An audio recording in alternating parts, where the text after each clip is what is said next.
Honey పాప అయితే మన దగ్గర నుంచి దూరంగా వెళ్ళిపోతుంది. 1 month అయితే రాదు ఇంకా.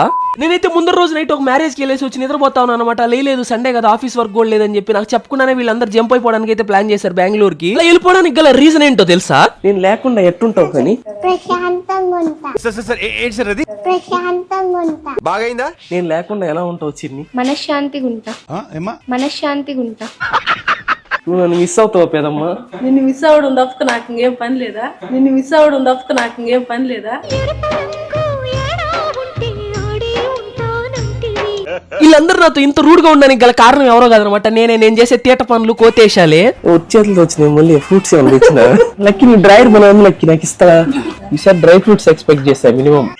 ఏదో నేను కెమెరా పట్టుకున్నాను చెప్పి కామెడీగా అందరూ అట్లా చేస్తారు, కానీ నేనంటే బీభత్సమైన ఇష్టం అనమాట. నేను లేకపోతే కొంచెంసేపు కూడా ఉండలేరు. హనీ పాప అయితే నన్ను అందరికంటే చాలా ఎక్కువ మిస్ అవుతా ఉంది. నువ్వు రావచ్చు కదా బెంగళూరు కానీ చాలా సార్లు అడిగింది. సబ్స్క్రైబ్ చేసి పెట్టుకోండి. రేపు ఉదయాన్నే హనీ పాపతో లాంగ్ వీడియో అయితే అప్లోడ్ చేయబోతున్నా. ఉంటా బాయ్.